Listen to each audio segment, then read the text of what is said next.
राधे श्याम राधे श्याम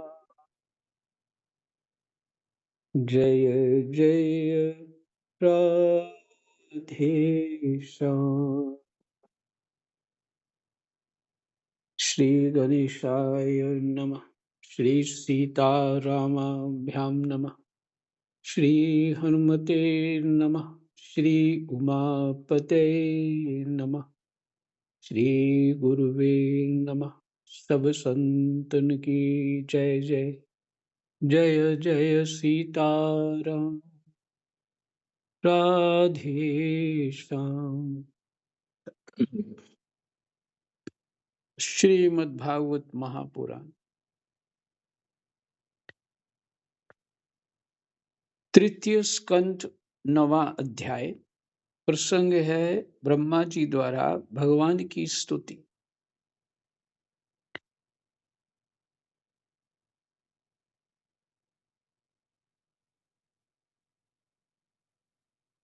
ब्रह्मा जी ने कहा, प्रभु आज बहुत समय के बाद मैं आपको जान सका हूं।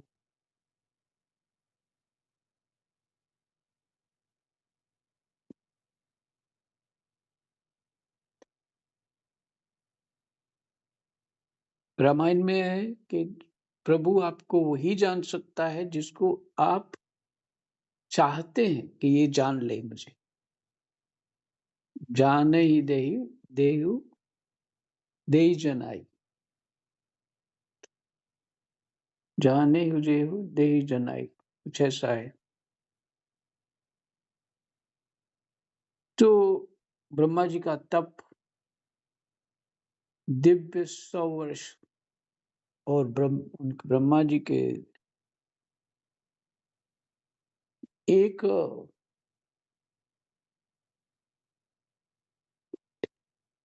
ब्रह्मा जी वो पलक झपकते हैं ना, तो हमारा युग बीत जाता है, ऐसा है कुछ।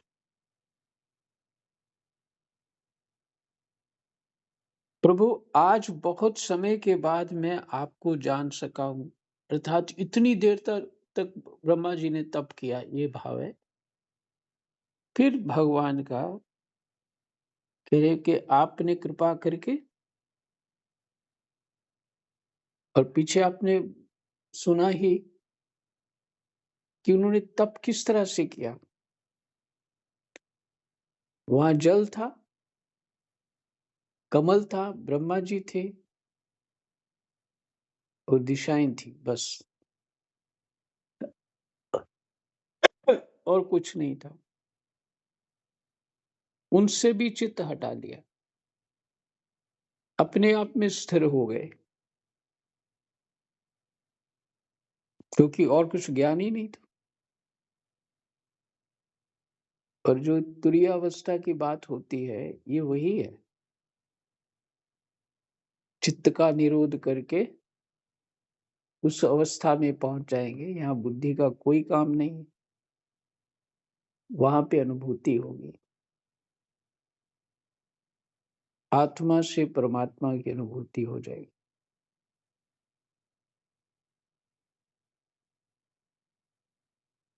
ये हमारी इंद्रियां इत्यादि जो तमोगुण है, ये तो अंधकार में ही है। इनसे वो तत्व नहीं समझा जा सकता। हाँ, वो ही तत्व माने ब्रह्म भक्त के लिए जो जैसा भक्त चाहता है वैसा स्वरूप बना लेते हैं। उनके लिए वो प्रकट हो जाते हैं। लेकिन परमात्मा को जानना ऐसा मानिए असंभव है।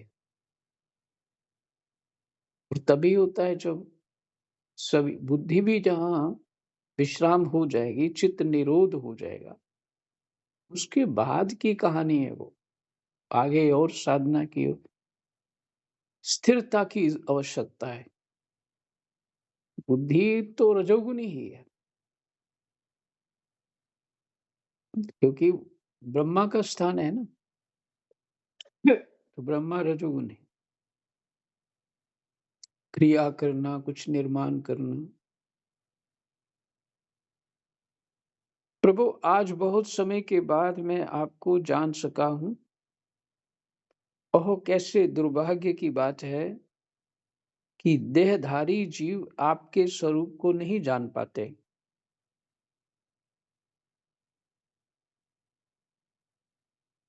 भगवन आपके सिवा और कोई वस्तु नहीं है।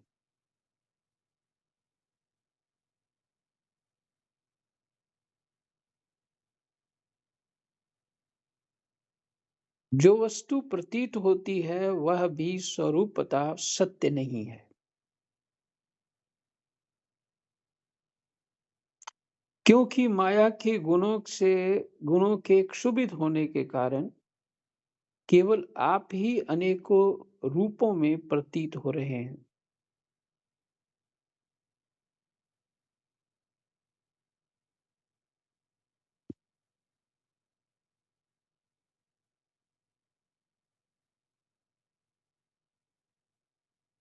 इसको फिर से सुना दूं। प्रभु, आज बहुत समय के बाद मैं आपको जान सका हूँ। उन्होंने स्वतः ही कह दिया कि बहुत समय के बाद जान सका हूँ। अहो, कैसे दुर्भाग्य की बात है कि देहधारी जीव आपके स्वरूप को नहीं जान पाते। देहधारी जीव, स्पष्ट हो गया, ये रजोगुण, तमोगुण, सत्वगुण से ही देह की उत्पत्ति होती है। फिर वो मन बुद्धि महतत्व के बाद अहंकार आदि के द्वारा मन बुद्धि चित्त अहंकार की उत्पत्ति हो गई और फिर इस पिंजरे में वो फंस गया। तो जो पिंजरे में पड़ा हो, ऐसा मान लीजिए कि जो पिंजरे में पड़ा हो, बाहर का दृश्य कैसे देख पाएगा? बाहर माने बाहर घूम कैसे पाएगा? वो और जगहों का कैसे पता कर पाएगा? क्योंकि वो पहले ही पिंजरे में है।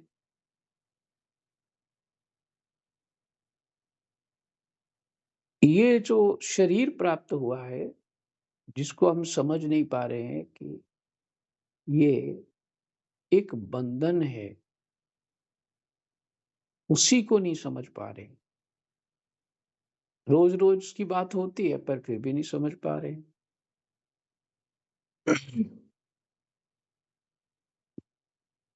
ऐसा होता है, ऐसा नहीं है कि नहीं होता।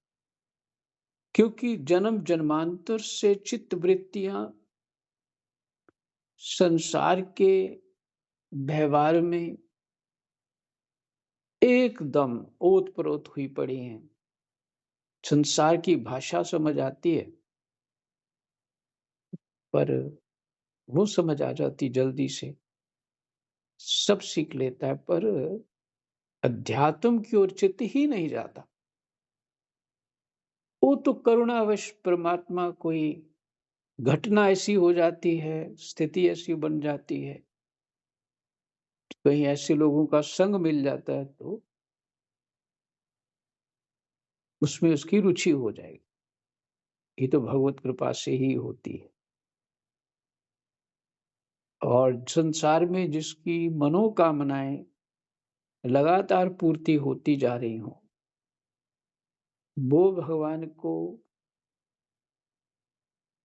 भगवान होता भी है कि नहीं होता,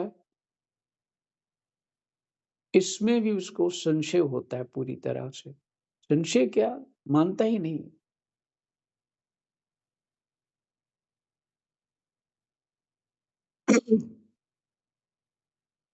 तो संसार से जो जब भगवान हमें तोड़ते हैं, मैंने सपने जो हमने ये प्रपंच रचा है, उसी का परिणाम ठीक नहीं निकलता, तब हमारा चित्त हिलता है।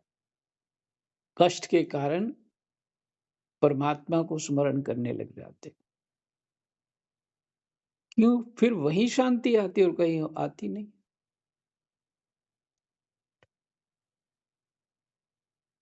तो देहधारी जीव आपके स्वरूप को नहीं जान पाते।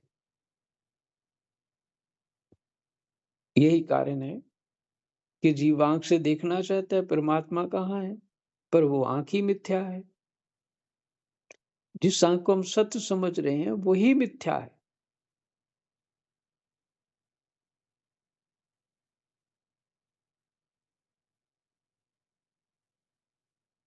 वही तमोगुण है, रजोगुण है। तो उसके माध्यम से जो गुणातीत है उसको कैसे समझ पाएँगे? गुणों से गुणातीत को कैसे समझ पाएँगे?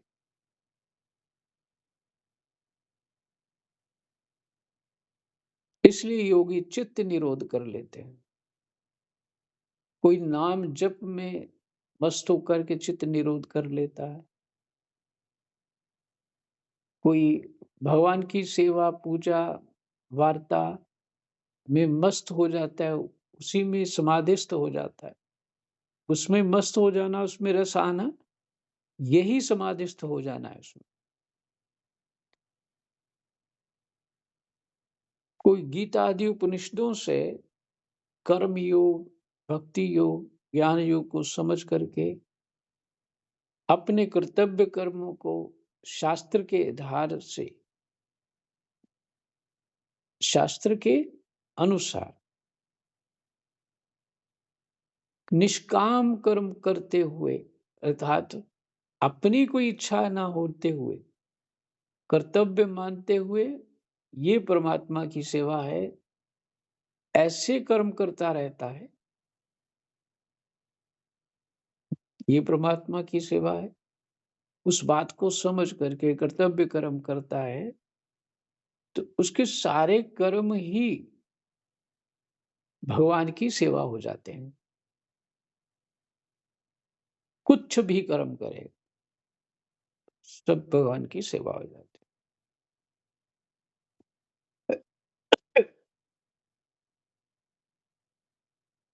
तो कहते हैं, भगवान आपके सिवा और कोई वस्तु नहीं है।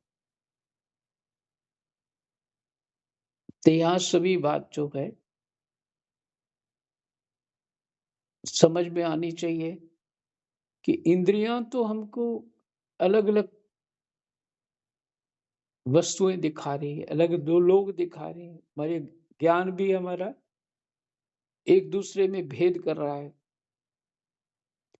तो वो ब्रह्मा जी कहते हैं कि आपके सिवा कोई है नहीं।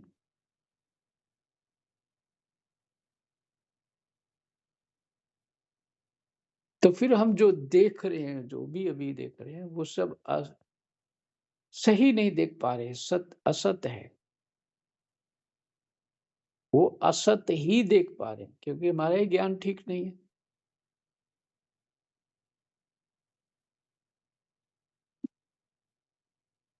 देखिए, घबरा जाओगे बातें सुन के, लेकिन एक ही सार बात है कि परमात्मा का नाम स्मरण करते रहो, क्योंकि जीव ज्ञान स्वरूप है। ज्ञान तो हमारा हृदय ही है। जब परमात्मा का नाम जप करते करते उनमें चित्त लग जाएगा, तो ज्ञान रूपी दीपक हृदय से स्वतः ही जल उठेगा।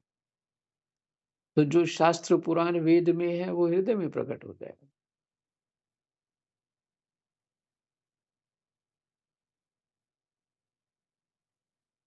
भगवान आपके सिवा और कोई वस्तु नहीं है। जो वस्तु प्रतीत होती है, वह भी स्वरूपतः सत्य नहीं है, क्योंकि माया के गुणों के क्षुभित होने के कारण केवल आप ही अनेकों रूपों में प्रतीत हो रहे हैं। माया के गुणों के क्षुभित होने के कारण, माने क्षुभित होना, हलचल हो जाना।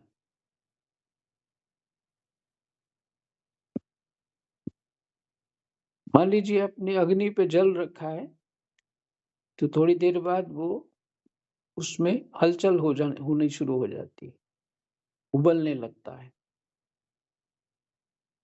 तो वो ऐसे ही गुण जो हैं, आपस में मिल कर के क्षुभित हैं, उनके कारण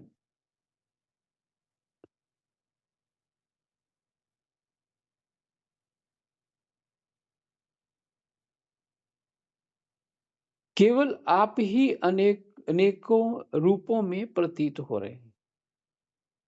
तो कारण क्या हुआ? गुण ही कारण हुए ना, कि अनेक एक से अनेक जो दिख रहे हैं, वो गुण ही कारण है। फिर कहते हैं देव आपकी चित्त शक्ति के प्रकाशित होने के कारण अज्ञान आपसे सदा ही दूर रहता है।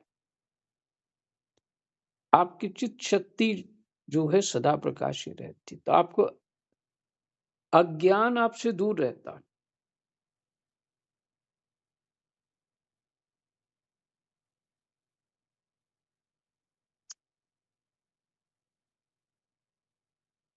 आपका यह रूप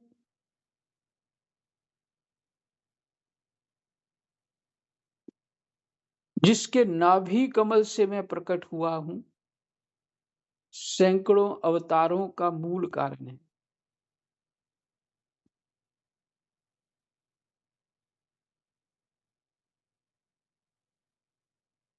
इसे आपने सत्पुरुषों पर कृपा करने के लिए ही पहले पहल प्रकट किया। मुनि प्रथम आपका स्वरूप जो प्रकाशित है, ये भगवान नारायण का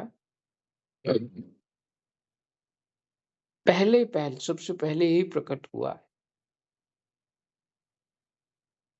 उस तत्व ब्रह्म ने वो स्वरूप धारण किया है, ये प्रकट होना है। सैकड़ों अवतारों का मूल कारण है। इसे आपने सत्पुरुषों पर कृपा करने के लिए ही पहले पहल प्रकट किया है।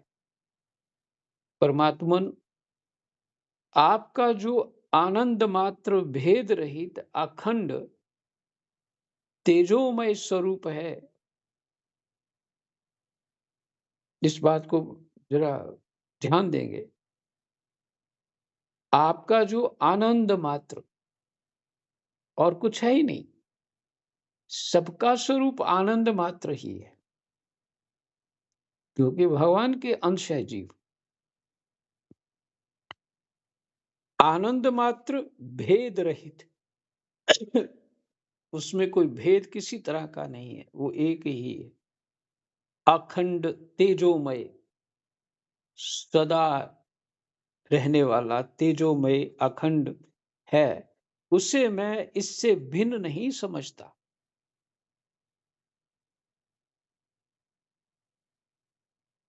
जगत प्रपंच को उस भिन्न नहीं समझता, उस दृष्टि में, तत्व दृष्टि में। ऐसे नहीं कि अज्ञान में खड़े होके सब कुछ भगवान ही है, तो वो बात बनेगी नहीं। वो तो कहने का बात है, तो व्यवहार नहीं कर पाओगे वैसा। जब वो अनुभूति होती है तब सब कुछ होता है। तब तो 2-3 प्रसंग हैं। सुखदेव जी ने भी, आप देखिए, वो जो पुरुष थे, बच्चे थे, वो उनको वो कीचड़ पत्थर वो मार रहे थे। स्त्रियां उसको स्वरूप को देख करके प्रसन्न होकर के पीछे पीछे चल रही थी, समझे? जैसे कोई सदाई आ जाता है।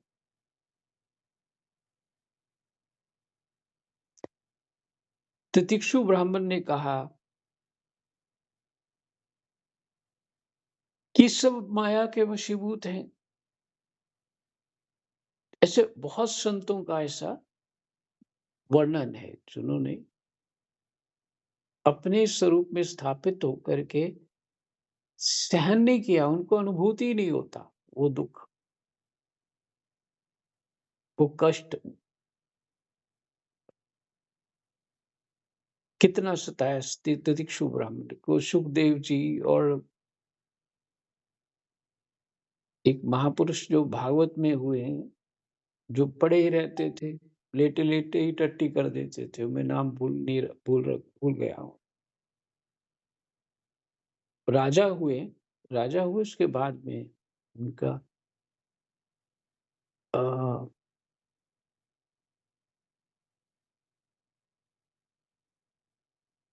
बाद में वो जैनियों के वो बन ऋषभ गए। रि ऋषभ अ, ऋषभ शायद देव जी ऋषभ ऋषभ महाराज। अच्छा जी। ठीक है। जैनियों के वो बने हैं तीर्थंकर क्या बोलते हैं, उनके वो भगवान हैं, बन गए। हाँ जी, तो प्रथम प्रथम तीर्थंकर ऋषभ देव जी बने थे। हाँ अच्छा जी। ऋषभदेव जी, उन्होंने सहन किया। ऐसे बहुत सारे हमारी इस धरती पे ऐसे महापुरुष हो गए हैं, हम तो इतना सब कुछ जान नहीं पाते हैं ना, एक बद्ध जीव है, उतना नहीं समझ पाते जगत में कौन कहाँ किस रूप में रहते। कहीं-कहीं संतों के जो घूमते रहते हैं, उनका नेटवर्क वैसा होता है पूरा। तो आपस में बातचीत करते हैं तो पता लगता है अभी-अभी कहाँ-कहाँ है, कौन कैसा है, ये पता लग जाता है। परंतु कहने का तात्पर्य ये है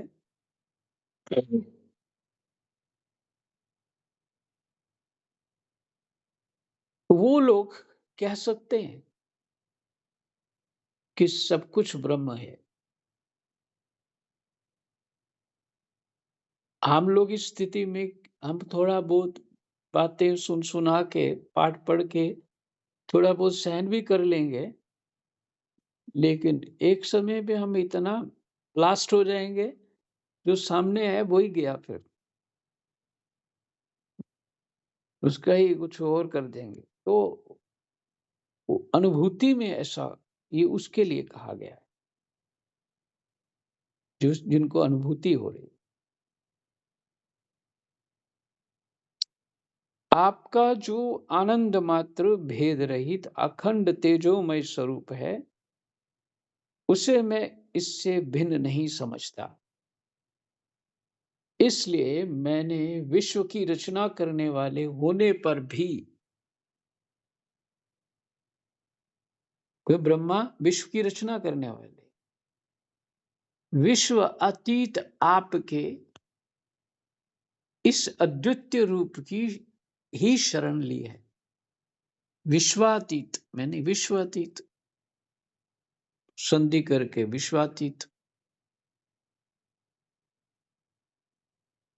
जो आपका स्वरूप विश्वातीत विश्व से परे है।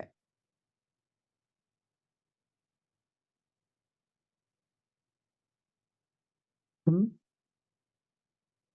आपके इस अद्वितीय एकमात्र रूप की ही शरण ली है। अद्वितीय दूसरा कोई रूप है ही नहीं, वो ब्रह्म है। तो जगत जो है वो विश्व है और भगवान विश्वातीत हैं।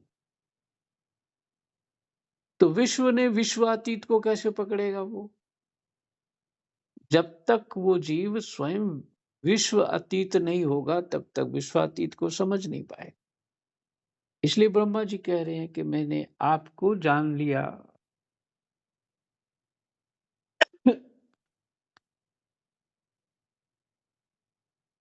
ऐसा तप किया और फिर उनको ये शक्ति प्राप्त हुई विश्व रचना की।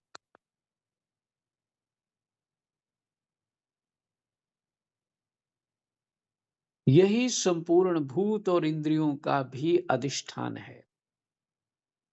देखिए एक बात बड़ी सरल सरल ढंग से समझ लीजिए। तत्व दृष्टि से इस शरीर से हम परमात्मा को नहीं जान सकते, क्योंकि ये माया का पुंज है पूरी तरह। शरीर शरीर की स्थिति ये है कि वो अज्ञान से ही प्रकट हुआ है। शरीर ज्ञान से नहीं प्रकट हुआ, अज्ञान से प्रकट हुआ। और संसार भी अज्ञान से प्रकट हुआ। अब संसार और शरीर से हम उस तत्व को कैसे पकड़ पाएंगे? संभव नहीं। इसलिए ब्रह्मा को क्या करना पड़ा? तप, बुद्धि, विश्राम। जब बुद्धि विश्राम हो गई तो जैसे सोए हुए प्राणी को शांत होने से बुद्धि फ्रेश हो जाती है सब, तो उस समय आत्म तत्व का आभास हुआ। लंबे लंबे समय पे होने के बाद उनको आत्म तत्व का आभास हुआ कि मैं वही हूं। इसलिए उनको आनंद मात्र ब्रह्मा जी ने महसूस किया, भेद रहित अनुभव किया, अखंड तेजोमय अनुभव किया।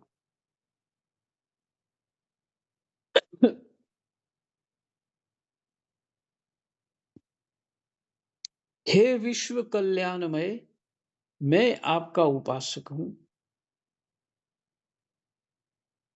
आपने मेरे हित के लिए ही मुझे ध्यान में अपना ये रूप दिखलाया, केवल ध्यान में। और देखिए विचित्र लीला है भगवान की। वो तो ऐसे पकड़ में आता ही नहीं बुद्धि से, मन से, है ना? जब तत्व दृष्टि से वेदांत के अनुसार आगे बढ़ते हैं तो वो चित्त निरोध ही लक्ष्य होता है। फिर उसके बाद वो बात गुरु कृपा से आगे समझ में आती। लेकिन इसी शरीर जो बद्ध शरीर है ना, इस शरीर से भक्त जो है उस परमात्मा को भी अपने प्रेम में बांध लेता।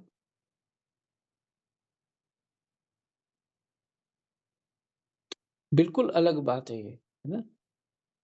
लेकिन तभी बांध पाता है जब केवल परमात्मा चित्त में रहता और कुछ नहीं, तभी वो प्रबल प्रेम के पाले पड़कर प्रभु को नियम बदलते देखा।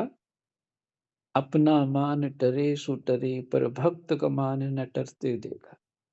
तो भगवान अपने भक्त की जो लाज है वो रख लेते हैं। तो कहते हैं हे विश्व कल्याणमय, मैं आपका उपासक हूं। आपने मेरे हित के लिए ही मुझे ध्यान में अपना ये स्वरूप दिखलाया है। जो पर जो पापात्मा विषयासक्त जीव हैं, जो विषयासक्त हैं वो पापात्मा ही हैं। पाप नया करने की आवश्यकता नहीं है।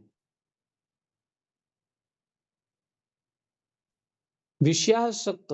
और हमारी स्थिति क्या है? हम विषयासक्त हैं। हमें अच्छा चाहिए, सब कुछ बढ़िया बढ़िया चाहिए। तो ये क्या मतलब हुआ? विषयासक्त। और ये भी हम दावा ठोकते हैं कि हमें अच्छा, इस शरीर को अच्छा कहो तुम, मेरे विचार को अच्छा कहो तुम।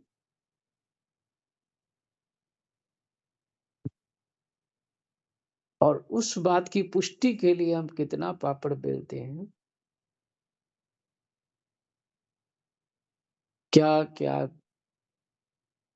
कल्पनाएं, कामनाएं, क्या क्या नाच नाचते हैं।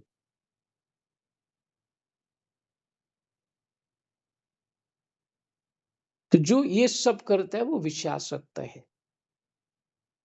जो पापात्मा विषयासक्त जीव हैं वे ही इसका अनादर करते हैं, आपके स्वरूप का।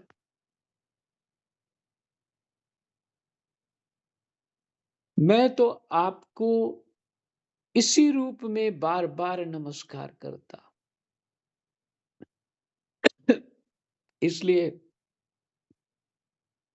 महात्मा लोग क्या बोलते हैं? ओम नमो नारायण, ओम नमो नारायण। बहुत बहुत बड़ा मंत्र है। ओम नमो नारायण।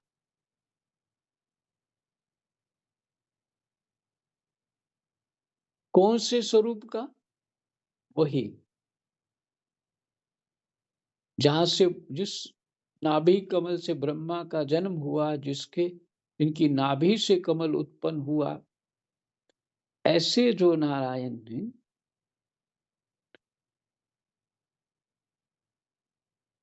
मैं उसका बार-बार नमस्कार करता हूँ। यही विश्राम करते हैं। 4 श्लोक ही पाठ हो पाए। कृष्णाय वासुदेवाय हरये परमात्मने प्रणतः क्लेशनाशाय